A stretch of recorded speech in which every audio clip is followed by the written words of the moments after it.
good, holds good, kick on the way by Conradi, end over end, and it is good! Kyle Conradi hit a 54-yard field goal, and Iowa State leads at 20-19! Oh my goodness! What's up, everybody, and welcome back to the Iowa State Perspective. As always, brought to you by us here at Play the Fight Song College Football Show. We appreciate you guys tuning in tonight. We're not here to celebrate victory, but we're here to talk through defeat. Justin, I'm joined by my co-host, Justin. My name is Jake. Each and every single week. Not sure what the crowd reaction we're going to get tonight as we're going live 2 weeks in a row. Appreciate you tuning in. If you guys are already here, jump in the comments. Let us know how we're doing. JP's here, of course. You know, you figure an Iowa fan would be the first one to get in the comments after this one. But nonetheless, we have a lot to get into. Iowa State is accepting a bowl game. Iowa State gets through a tough defeat in Dallas in the Big 12 title yesterday as Arizona State is your Big 12 champion. Justin, what's going on tonight? Good to see you yesterday, even though we got to watch a Cyclone defeat, as always. Lucky to watch Iowa State football. So how are we doing? Yeah, not bad. A lot of mixed emotions about that. It was a good time leading up to the game, celebrating all that. Big 12 championships, never something to complain about, but obviously the result on the field is just like JP said, it's a little draining.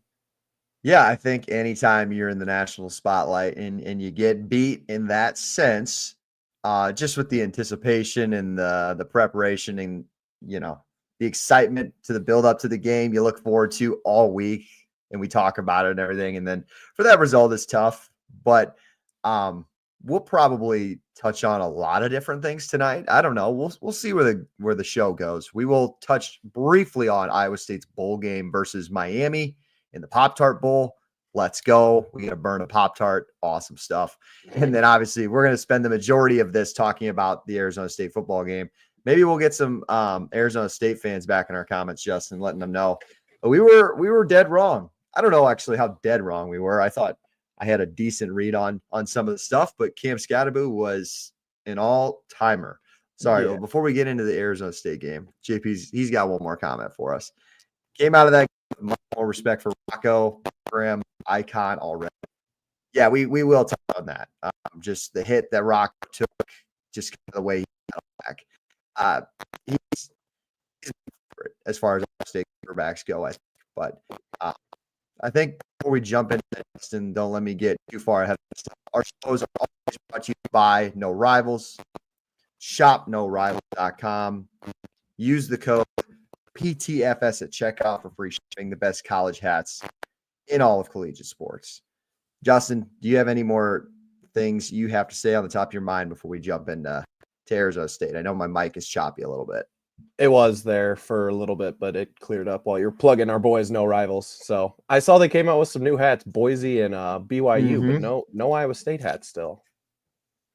Getting there. Absolutely. I think we just got to continue to request the team, go to the teams tab and request them. But yeah, the Boise hat looks sweet. So Broncos fans, get those right in time for your playoff matchup here in a few weeks. And honestly, awesome hats for the holidays. They have some Black Friday deals going on. If you guys want to rock a sweet hat, Arizona State fans, again, you guys have awesome hats over there at No Rivals. Get yourselves a hat before your playoff game or for the Christmas holidays. All right, Justin, let's just get this over with. Let's rip the Band-Aid off. We have a lot to talk about as far as the game yesterday. Iowa State falls in Dallas 45-19, thanks to a third quarter that included 3 turnovers from the Cyclones, in which Arizona State scored on all 3 possessions. Wasn't just the name of the game. Cam Scatterbo, the running back for Arizona State, had an all-time performance yesterday with 16 carries, 170 yards, 2 touchdowns. I would have to guess the rushing yards probably came. That was probably 130 of them had to be in the first half, right? Like he had the touchdown catch in the second half, but I don't really remember. So many big runs. I went back and looked at the box score. He only had 16 carries. It felt like he had the ball the entire game. And only 16 carries was the biggest thing that pointed out to me. But that was just a testament to how many big runs that he ripped. I don't know if you had anything else to touch on right away, but I know you were talking about right away at the beginning, saying maybe we were wrong about Arizona State. And I kind of want to start there and that third quarter that Sure. we already touched on, because I don't know if we really were wrong about who these two teams are. I think without a doubt, you can't say that Iowa State is a better team than Arizona State. Obviously, they went out and showed that. And props to them then. And especially in a way that was so emphatic and just left no doubt. And it was like an effort thing, and not that Yep. Iowa State didn't have good effort in that game. Granted, I don't know if I want to say that either, because a lot of the times seeing guys just miss tackles just makes you so frustrated as someone watching the game, because it's such a controllable thing. Yep. And at the same time, credit to Scadaboo. He's been doing that all year. He's a low center of gravity guy. He's obviously really difficult to tackle. So it just, that Arizona State team was so hungry and so ready to play. And it felt like Yep. Iowa State was kind of trying to feel it out at first. And they just got punched right in the mouth and then ran right over. And I know you were talking after that second quarter going into the third. Let me ask you a question. Where did you stand going into that third quarter before the mountain of turnovers? Yeah. I thought, and I've said it all year, I've thought this Iowa State team has been so resilient, and I thought they'd had a chance to come back and still win this football game and give themselves a shot up until I believe it was the Rocco pick right off Tyler Miller's head. I think that was 31-10.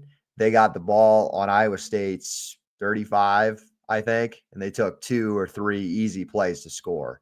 So going into half, thought there was a scenario where Iowa State would come out and adjust.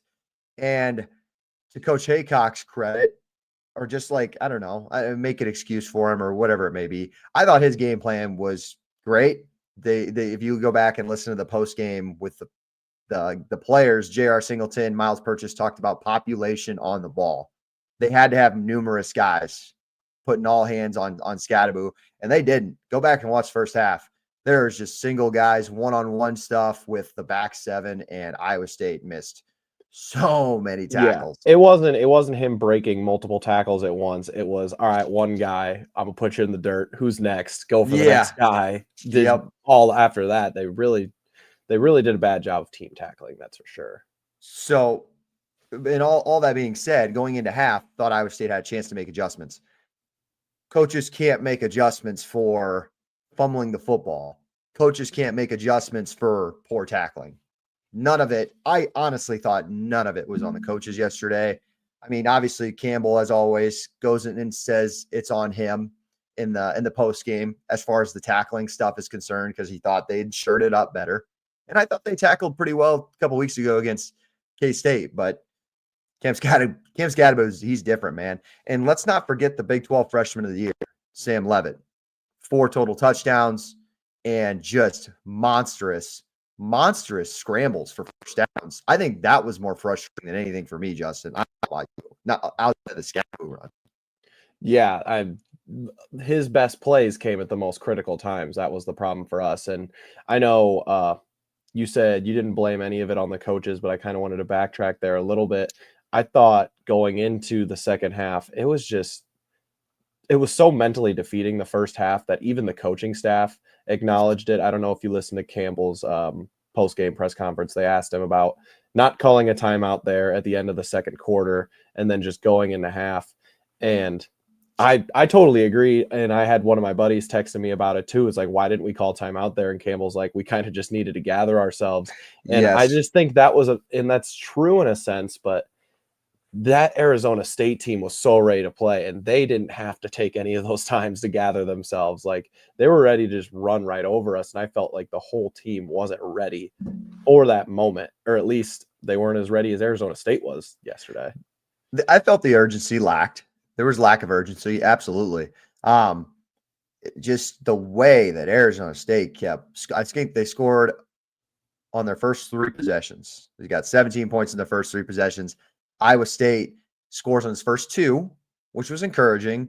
And then they failed to score on the 3rd possession. I believe that was the Kyle Kenrarty missed kick, the 46-yarder. I've never felt so behind the 8 ball after somebody missed a kick like that. Like, it was like, oof. It just like put more urgency on the defense to get a stop. I think the next possession they did, and then we force Arizona State to punt for the first time on the 4th possession. Iowa State goes 3 and out. So wasn't complimenting each other. They get the stop, Iowa State goes 3 and out. They don't get the stop, and the offense can't keep up. So it was just a bad combination of both. I thought the offense, Iowa State's not a team that you can just keep responding with like a bunch. It's a good offense, but it's not a fast paced, like up tempo, scoring 100 points like you saw it in the Kansas game. I think they were built to be, and the pieces were there, but we weren't that offense this year. And I think that was kind of a tale of our second half of the season where it really became apparent, where I think this team was able to play from behind a lot of the times, and they should have been able to.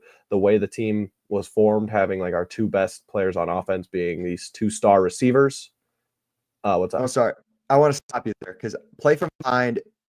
Yes, I agree. They're good enough to play from behind, but I'm saying they're not good enough to run a track meet. Like, I don't think they're able to, just keep like getting to these battles like in the 40s. I don't think that this offense is built for that personally. That's because you see the 12 personnel stat you saw yesterday. What is it? 56% of our formations. That's not a team who that's not an air raid team when you've got a 12 personnel of using numerous tight ends. That's what I think. And maybe something in the future, that's something that they got to change. Yep. Completely agree. Because yeah, especially against that Arizona State team, that was not a team game script wise that you could get behind the 8 ball like that and try to play catch up with them, because they were so dominant with their run game. I agree. What I think Arizona State does really well that I want Iowa State to learn from is that we use the tight ends, Justin, to block out in space, to add extra protection, to get like sideline good blocking. Because quite frankly, when you looked at the receivers on both sides of the field, Arizona State without their best wide receiver in Jordan Tyson, Arizona State's wide receivers, like, go back and watch the game. They block like an MFer. Like, they put the first play of the game, Darian Porter gets his back just put right on his back by the Gilroy kid, who was awesome. They blocked so well, those receivers did. And that allowed, like, once Scadaboo got outside the tackles, you're not blocking, or you're out there blocking, and he's making safeties and everybody missed. So that stood out to me. That's, I think, Iowa State needs to hone on. Like, you have good receivers who can catch the football, but there's a reason we have a lot of more tight ends out there. It's because you can't run block with them. But do you think our receivers could? I just think that was the outside, obviously, the turnovers, because that's unacceptable. The most disappointing thing to me yesterday was our receivers. So you look at guys like Higgins and Knoll, and then you look at a team who had their best receiver out. Their receivers made one-on-one plays when they needed to, every single time. Made one on Cooper, made one on Purchase. Gilroy had both of those catches. A couple of other things. They blocked really well again. And then credit where it's due. I think it's Shamari Simmons and was the Javon Robinson kid, number 12 and number 7 in the secondary for Arizona State. Absolutely bullied our receivers. Bullied them yesterday. Bullied them with physicality, one-on-one matchups. I mean, Higgins had what? 3 or 4 catches. Knoll had his late touchdown catch in the second half. Higgins did finish with 115 yards and 7 catches, but you're right. A lot of that came later in the game when it was already kind of out of reach, and they started calling some of those PIs a little bit and some of those holdings. But I think, yeah, it really showed Arizona State had a really good game plan showing if they were physical with our receivers, it really showed how one-dimensional we are. And I know it's not the first time it's happened this year, but Higgins and Knoll were the only wide receivers to make a catch on the team that yesterday. Burkle had a pretty nice day for himself, and then after that, it was only 4 catches by Carson Hansen for 1 yard. I mean, you can't have that. And it's something we were talking about with Arizona State. We're like, man, Tyson's down. We're really going to be able to take advantage of that. Look at all their guys that stepped up. And I don't know. Great point. I don't know if it's a coaching thing. I don't know if it's a Rocco thing. I don't know if the receivers just aren't good enough. But why do you think it is that we only had 2 receivers catch a pass yesterday? we'll get into the offseason stuff someday, one of the episodes.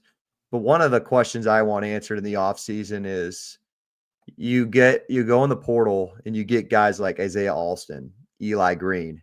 Daniel Jackson he tears his ACL. That sucked. He would have been a nice third receiver this year, I think. But you got to rely on a freshman and Carson Brown from Dowling. I don't understand how I guess they just weren't getting it done. In Eli Green and like Alston, you go and pick those guys up, and I don't remember seeing them the rest of the year. We saw a little bit of Benny Ngoyi yesterday. He hasn't made a catch in probably 7 months, it feels like. Yeah. I don't know. Never targeted him once. We said, I think the talk of the offseason was honestly like the receiver room was supposed to be your deepest room out of any position, I think, on the football team. And that is just not the case. Like, you have your two-headed monster, but outside of that, like you said, Justin, no help. No help from anybody yesterday. So yeah, and it wasn't, I don't know if you can say it as a good thing or a bad thing, because we didn't get out schemed yesterday. No, I think there's a lot of self-assessment that Iowa State needs to do after this game. And I want it to be clear, too, because we give credit to where credit's due. That's the best team in the Big 12. Arizona State is the best team in the Big 12. And I'm rooting for them to make noise in the playoff. But And I want people to keep going. That's me. just say, I want people to know if that game happens again tomorrow, the point spread's probably 5 or 6. Like, it's not a touchdown. Like, if Iowa State had a tough day, you can't turn the football over. That's not Matt Campbell football. That's not Iowa State football.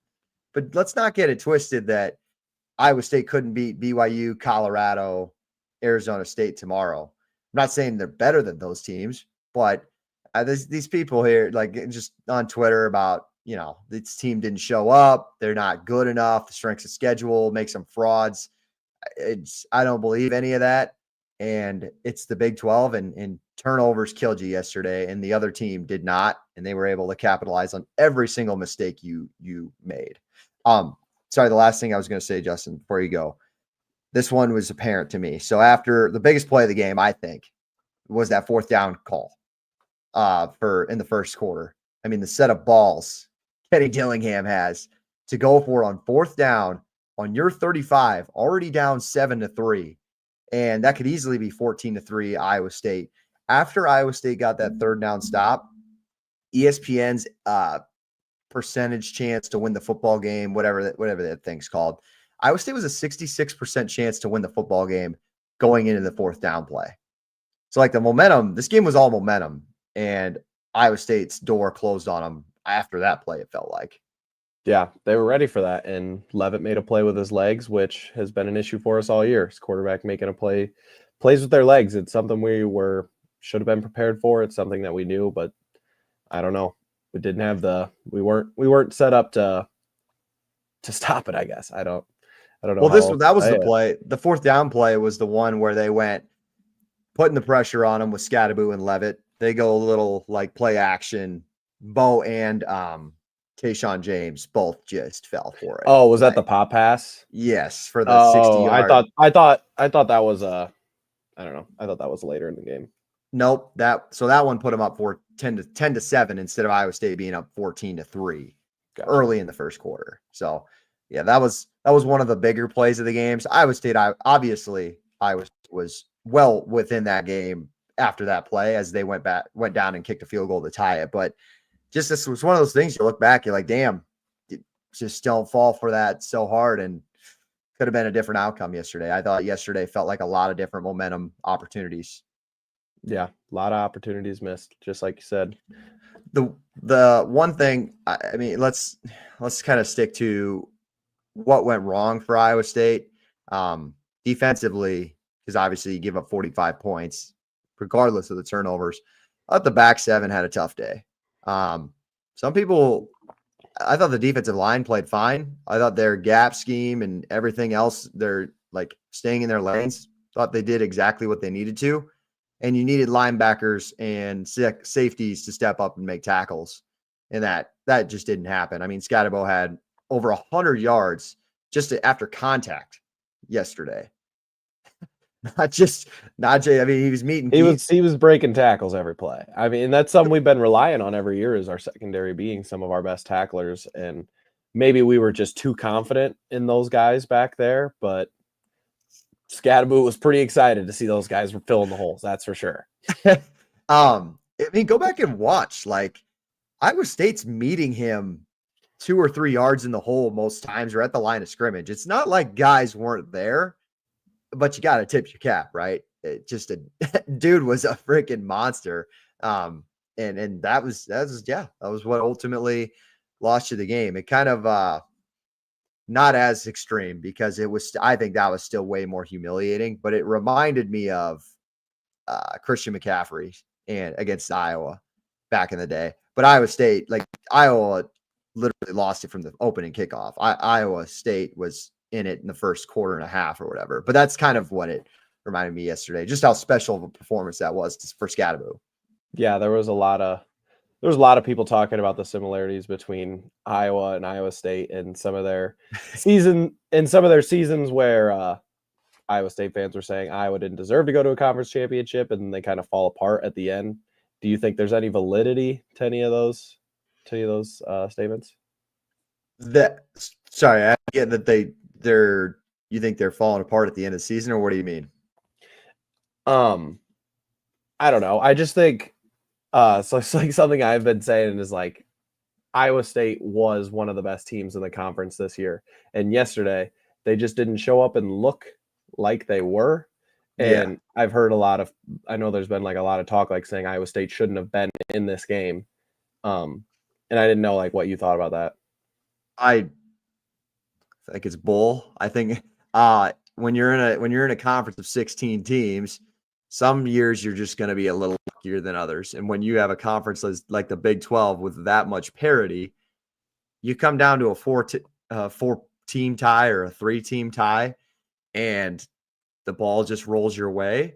Like, I don't know what's Colorado and BYU have to say about it. Iowa State was better against their opponents that they beat, or whatever got them in. It was like the strength of wins, I think, is what got them over BYU and Colorado. Iowa State also beat Kansas State.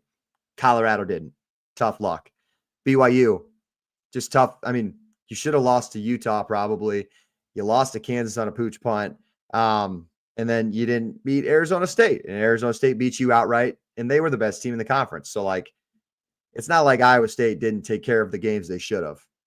They needed to win out down the stretch, and sure as hell they did. And I thought they still looked pretty good against Kansas State. So, no, I don't feel bad for any of the Colorado or BYU. I really wish – I'm jealous of that BYU Colorado game, by the way.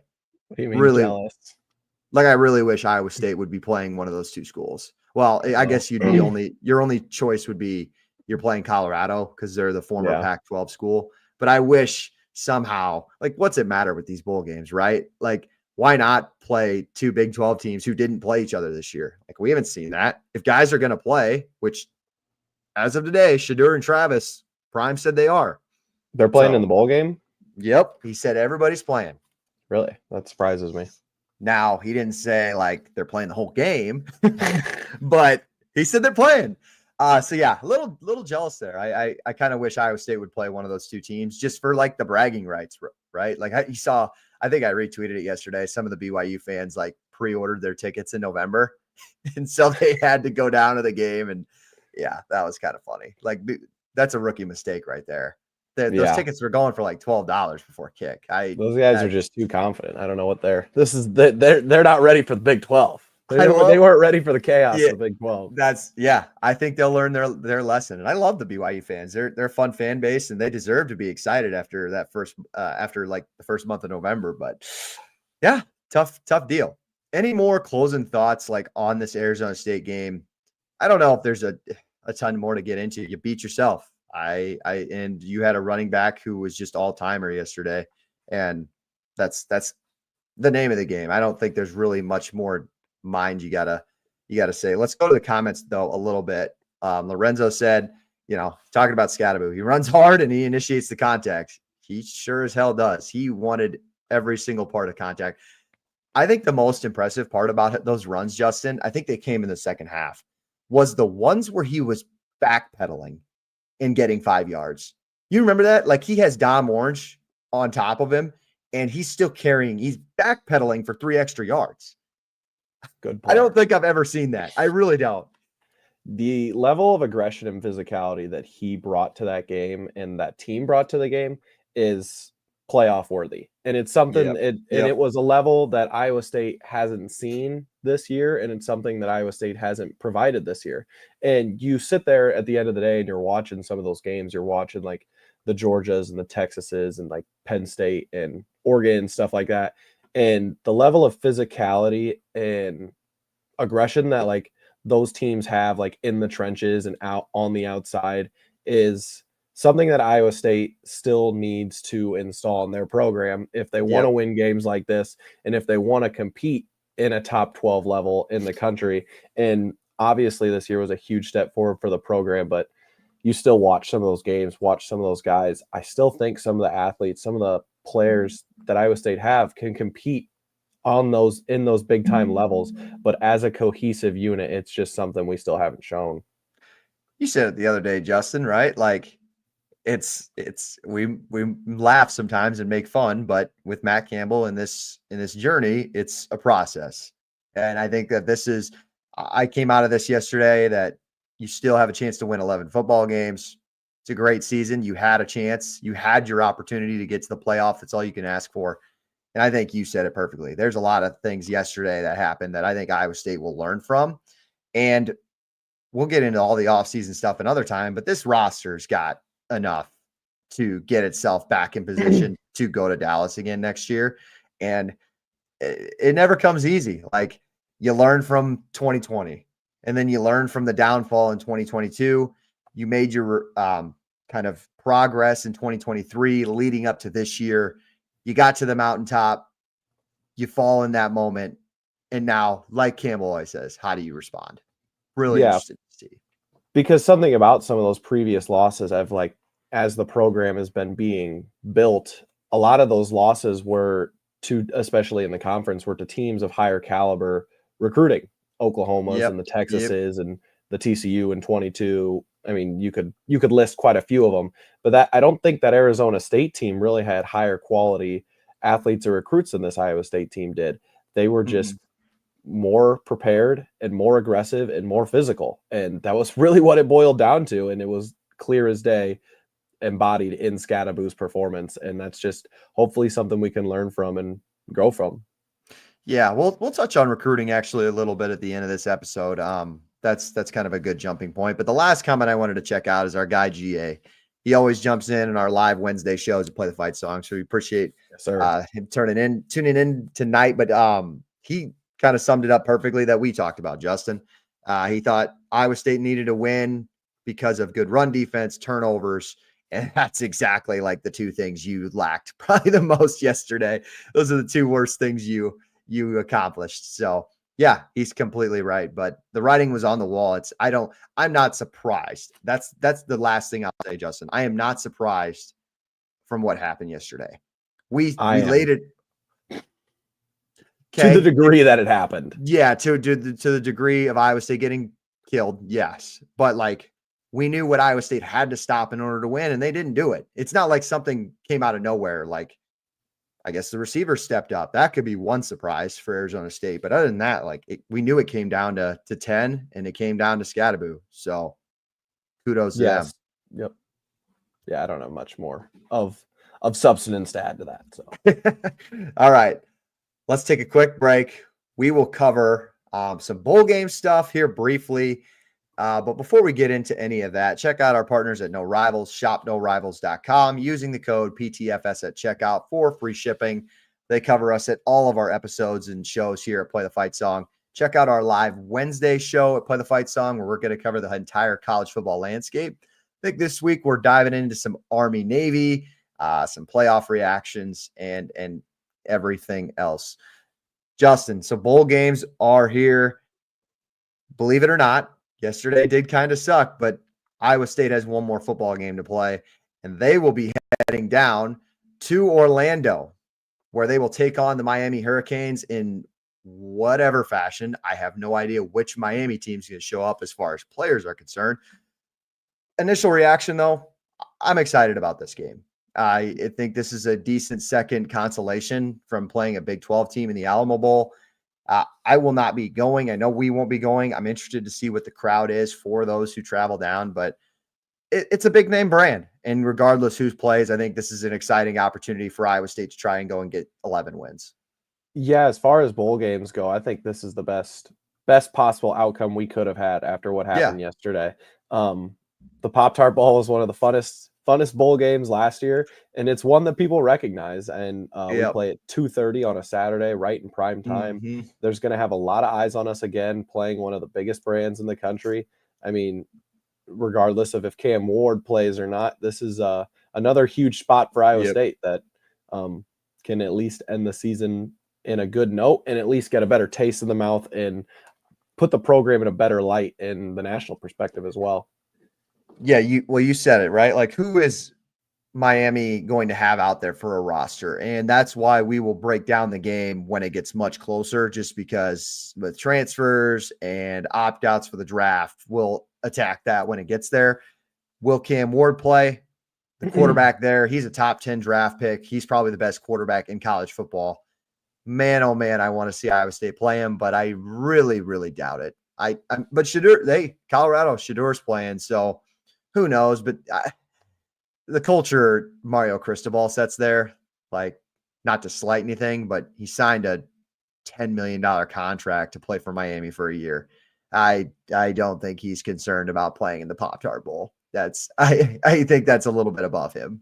Probably not. And I don't know. It gives me mixed feelings because I think Cam Ward could provide a certain set of issues for this Iowa State defense. That's for sure. And if we win, but you want everybody's best. I don't know. You do. As a fan, you want everybody's best. It's best for the program to face a better team. That's for sure. Than playing like more backups. Yeah. I mean, what do you, as an Iowa State fan, like, sure. Would it be nice to not see him there and not have you probably throw over 400 yards on your defense? Fine. But like yesterday, what does it do for you if you're not playing a team at its best? You learned so much yesterday. And unfortunately, if you get your ass kicked against one of the best quarterbacks of college football, you'll learn a ton there too. Just like you did in a couple of years ago when you played in this exact same bowl game against Notre Dame. And Matt Campbell said, we will never get out physical like that ever again. He fired his strength coach, and they've turned it around a couple of times since. Even yesterday, like that Notre Dame game, man, that's another thing for another day. They just absolutely bullied Iowa State like they were an 8th grade football team. It was brutal, but we don't want to be a program that wants like 3 wins. You know, like a bunch of that's people what I'm saying. A bunch of people were complaining about yesterday and about what happened, but that's what, like, we want the best from the other team. I mean, it's as a development program and as a team that's trying to get better year over year and lay a foundation to get to a point to drag Iowa State out from where they were. Like, yeah, there's a lot of jokes. Iowa State hasn't won a conference title in so many years. We don't want to be like a flash in the pan program that just wins a bunch of games one year and then falls away. That's not what Campbell's about, and that's not what this team is about. Yep. And I'll say this lastly too, as far as guys playing in the game, Jalen Knoll said in his press conference yesterday that he specifically will be playing in the bowl game. And I believe most, if not all of the seniors, they made it seem like they're going to do it. Like they're going to play. I don't see why anybody wouldn't. The only guys I'm like iffy about would be maybe Darian Porter, because his draft stock has just increased tremendously. He could be a 2nd-round pick, maybe even a sneaky late 1st round. Jaden Higgins, I don't know where really Jaden's at as far as the draft. He's got to be a, I don't know, 4th or 5th round receiver. Listen, I'm not an NFL scout, but he'll get drafted. But yeah, I don't know. It feels like he'll be up there. But you'll get Rocco. You'll get a ton of that defense back for next year, and then for guys like Bo Freeler, J.R. Singleton, like those are 2 dudes who want to end on a high note and who have put on the Iowa State jersey on their chest and represented it with the utmost like respect. Like those guys are all-time underappreciated guys, in my opinion. I agree. And I know you were touching on Rocco there at all, and we haven't really talked about him at all today. Did you want to touch um on his day yesterday, the hit Hmm. that he took, him coming back, some of the batted balls, things like that? Yeah, sorry, I'm just collecting my thoughts and where I want to go with it. I thought yesterday he played at least like a B game. I didn't think he was too bad. The batted balls thing, man, and like throwing it at head level at the line of scrimmage is something obviously he has to work on next year. He literally leads the country in batted balls at the line. So that's something he's got to work on. Uh, I was I was super excited, man. I thought they had a chance to have one of those great comebacks after you remember on 3rd and 8, he scrambles, he has nobody open, he gets It that was a spin great move run. and it's like, man, we're gonna have one of these Rocco games again, man, where he's just gonna do it himself. And then obviously Abu fumbled the ball the next play or two. But I did like he had a sideline throw to Higgins that was unreal, like unreal ball placement. I th- he, I mean, outside of the Tyler Miller head the pick, like he doesn't have like Brock Purdy type of turnovers at Iowa State. Like he played a pretty clean football game for the most part yesterday. Um, I think he's got to be better under pressure. I thought Arizona State ramped up the pressure in the second quarter, middle of the second quarter, and he struggles with that. I think he needs to have a better read on when people blitz him. That would be my only gripe, honestly, if I had one. Yeah, because I thought like we touched on earlier, the receivers were blanketed all day, and he had some really good throws. And to see him come back from that injury, I thought there were like we were talking about it when we were watching. I thought there was no way he was coming back into the game Yeah. because there really wasn't a point. It was over. I mean, it wasn't over, but it was pretty much over. He got rocked right in the head, and for him to come back like that, I mean, I know it doesn't do much for the score or anything. I just thought it was really cool. Yeah, no, 100%. I mean, the guy's an absolute warrior. He has. I know Brock will always be, and I hate making the comparison between the two, but It's gonna happen. we talk about all-time Cyclones, just like a guy who puts it on the line every single. Like we're pretty lucky as a program, as a fan base, to have back-to-back guys. I know we had Deckers middled in between there, but like to have Brock and Rocco, assumably for like 8 straight years, basically, as just guys who put it on the line for your program and couldn't lead a team a better way. Like, I think just as a fan base, I don't want us to take for granted because who No. knows what will come after Rocco. There's good recruits, but those just guys leadership wise just speaks to the volumes of it. So him getting rocked yesterday and going in and completing a touchdown pass was really, really awesome.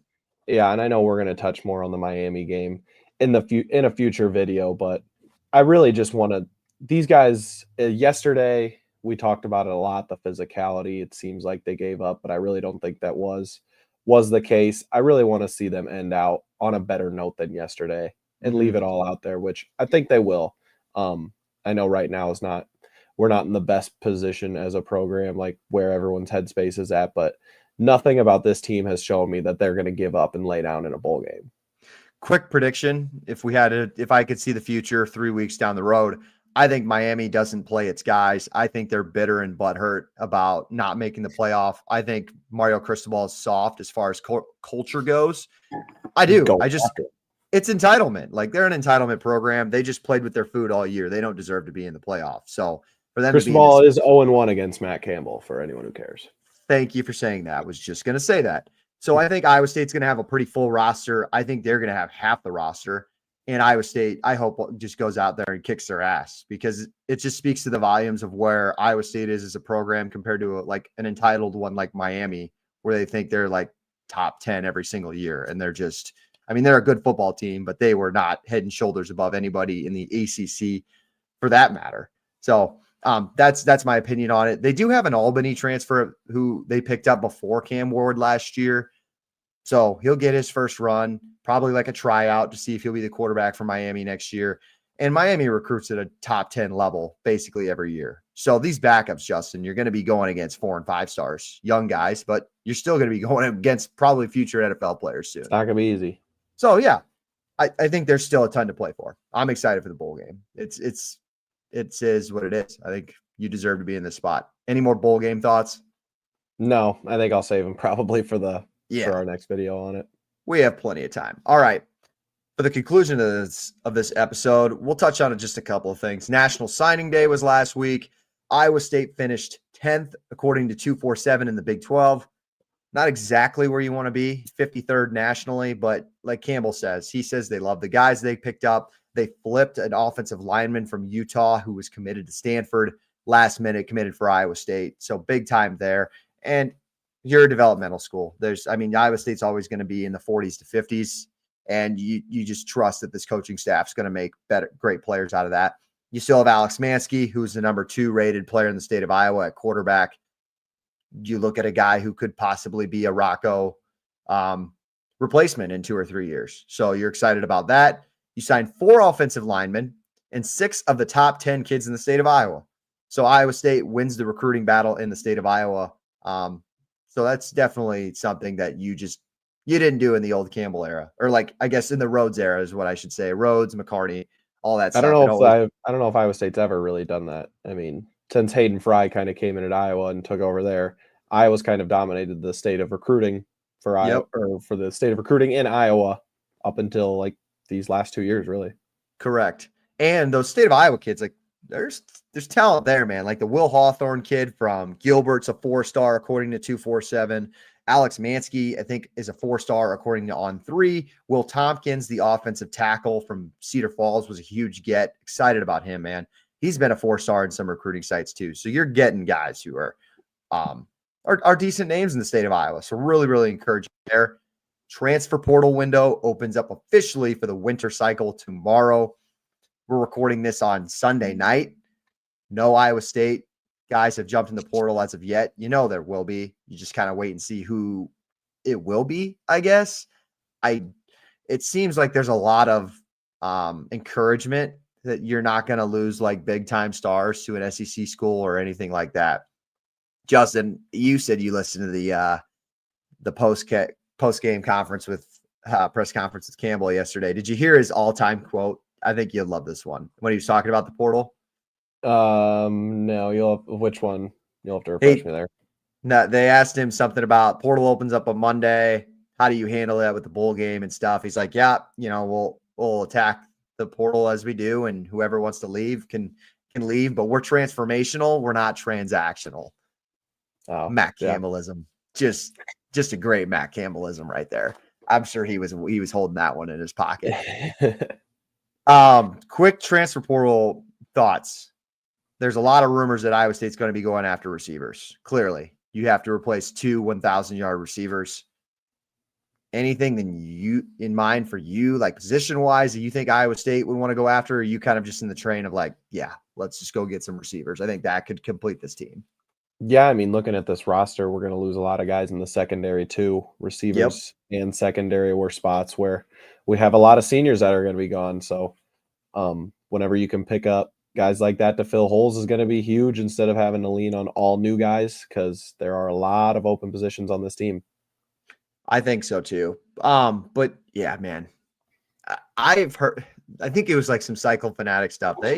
They want guys at receiver who like will start right away and could be like your Jaden Higgins, like your number 1 option as soon as he gets on campus. So they kind of missed last year, but 2 years ago they landed Jaden. So it's not like they're incapable of recruiting at that position. No, they've done a really good job of it. They've gotten a lot of transfers over the years that have been pretty effective. So that I'm not quite as worried about, especially when we're returning a 3-year starter in Rocco, that should be okay for us. You're always concerned about offensive line, especially with our past. Gotta get more physical, more aggressive up in the trenches if we want to start competing at that higher level. But outside of that, for me, it's mostly just secondary guys, because we are losing a lot of guys who have been multiple year starters for us.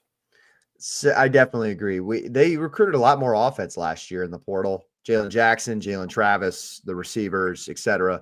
They picked up Kennard Snyder, the DN from ULM. He kind of battled injuries this year.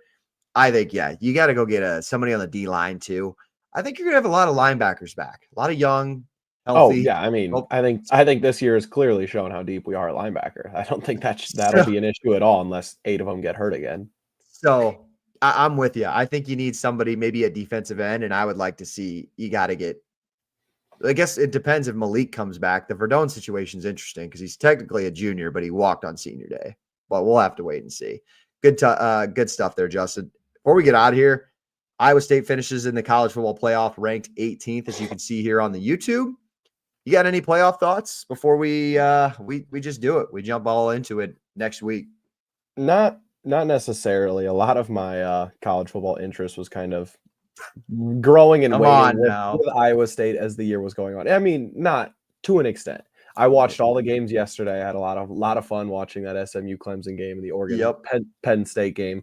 And I was really happy to see they put SMU in, as much as that bothered some people. I think that's really good for us in the Big 12 and as Iowa State fans, because I don't want to see them move to just a Big 10 and SEC fest, which a lot of people think could be the future of college football. But we gotta stay in the moment, enjoy where we are, and enjoy the first year of the playoff this year, because there's a lot of really fun matchups out there.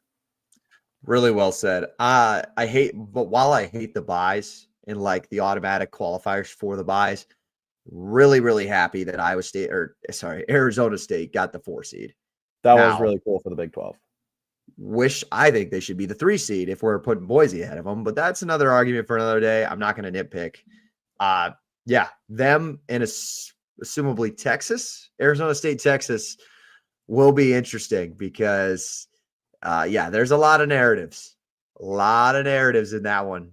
The new SEC team leaves the Big 12. It's all their fault. And now you have to play one of the quote unquote new Big 12 teams. So I think that one could be a lot of fun. And I think you know where everybody stands on rooting interests in this from this fan base video, at least. Yeah. How about 3 new teams, SMU, Oregon, and Arizona State, 3 teams that moved to or Texas, I guess too, but we're trying to push a narrative against them. So don't talk about that. But 4 new teams going to new conferences and making the playoff just shows how deep college football really is. And it doesn't just matter where you play and what your recruiting rankings are, because there's a lot of really good football out there. Very well said. I think that's where we should end this off. Appreciate you guys tuning in tonight. Again, we'll be back. Whether that's next week or maybe we'll wait for kind of game week. We'll have to kind of wait and see it. Let's sit and wait on recruiting stuff in the portal for Iowa State. That's where I kind of want to wait before we really jump into that. And we'll see what Iowa State does in the portal. I really have no idea. So maybe we'll do a surprise episode if they really crush it and they get some big names. We'll have to wait and see there. Before you guys head out of here, a couple of things to note. Please subscribe to the channel. If you're not already, you guys tune in every single week. You guys have came with us on this journey throughout this awesome season for Iowa State, and we appreciate you guys following along. So subscribe to the channel. We'll keep this thing rolling into next year too. Like the video, helps grow our page, helps grow our Iowa State audience as well. We've really want to appreciate. The season's not over. Iowa State's got one more left, but we can't appreciate you guys enough for all you guys do, and you guys make the show blast along with Iowa State winning some football games. Play the Fight Song College Football Live Wednesday show this week. Check it out. ShopNoRivals.com using the code PTFS. My name is Jake. That is Justin. We will be back once again here very soon. Win or lose, you know how I always send us out. It's always go Cyclones.